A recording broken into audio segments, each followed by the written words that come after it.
سب سے پہلے وہ حکومت ہے جو امرہم شورا بینہم کے اصول پر قائم ہوئی. یہ بات قرآن مجید نے مسلمانوں کو کہی تھی کہ ان کے لیے جب نظم اجتماعی قائم کرنے کا وقت آ گیا ہے تو یہ کوئی استبدادی ریاست نہیں ہونی چاہیے. یہ لوگوں کی رائے سے قائم ہو، یہ نظم ان کی رائے سے چلایا جائے.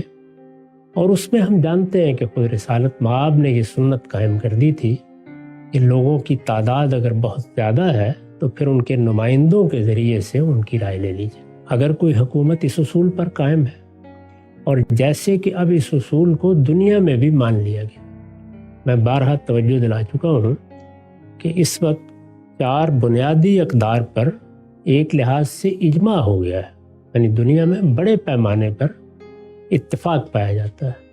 اگرچہ عملاً اس کی خلاف ورزیاں ہوتی ہیں لیکن ایک عمومی اتفاق ہے. ایک یہی جمہوریت، یعنی لوگوں کی رائے سے حکومت قائم ہو، ان کی رائے کی بنیاد پر قائم رہے. اور اس میں لوگوں نے آگے بڑھ کر ایک طریقہ بھی اختیار کر لیا ہے کہ 4 سال بعد یا 5 سال بعد اگرچہ حکومت بہت اچھی چل رہی ہو تب بھی لوگوں کو موقع دیا جائے کہ وہ اپنی رائے سے چاہیں تو حکومت کو تبدیل کر دیں، یعنی مدت بھی مقرر کر دی گئی ہے. یہاں یو ایس میں تو آپ یہ جانتے ہیں کہ یہ بھی طے کر دیا گیا ہے کہ ایک ہی شخص 2 مرتبہ سے زیادہ زمام کار نہیں سنبھال سکتا. تو اس طرح کے بہت سے قواعد ضوابط بن گئے ہیں.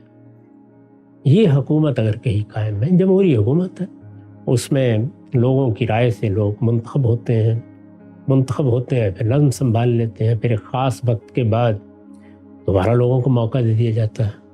اس طرح کی حکومتوں میں تو اس کی کوئی ضرورت ہی نہیں ہے کہ لوگ کوئی مسلح جتھے بنائیں یا وہ حکومت کا تختہ الٹنے کی کوشش کریں. یہاں قانون کی حکمرانی کو ایک قدر کے طور پر مان لیا جاتا ہے. غلطیاں یہاں بھی ہوں گی، کوتاہیاں ہوں گی، لوگ بھی غلطی کریں گے، حکمران بھی غلطیاں کریں گے، اور بہت سی چیزیں ایسی ہیں جن پر تنقید بھی کی جائے گی. لیکن جمہوریت میں یہ مانا جاتا ہے کہ غلطی پر توجہ دلانے کا بھی حق ہے، تنقید کرنے کا بھی حق ہے، اپنا نقطہ نظر بیان کرنے کا بھی حق ہے، قانون کے دائرے میں رہ کر احتجاج کرنے کا بھی حق ہے. اور اگر یہ بات بھی طے ہو گئی ہے کہ 4 سال بعد 5 سال بعد لوگوں کو موقع مل جائے گا اور اس میں کوئی پابندی نہیں ہے، لوگ اپنی جماعتیں بنائیں، اپنے حامیوں کو اکٹھا کریں، منظم کریں، اور وہ حکومت کو تبدیل کرنا چاہے تو تبدیل کر دیں.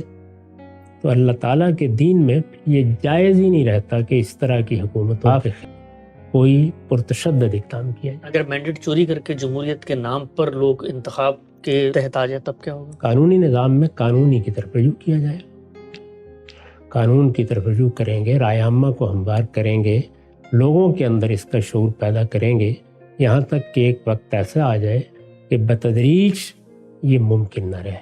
یعنی حکومت کے اندر خرابیاں ہوں گی، حکومت کے انعقاد میں بھی ہوں گی، انتخابات میں بھی ہوں گی، ان کے کام کرنے کے طریقوں میں بھی ہوں گی، لیکن چونکہ ایک قانونی راستہ اختیار کر لیا گیا ہے تو اسلام کبھی نہیں چاہے گا کہ کوئی غیر قانونی راستہ اختیار کیا جائے.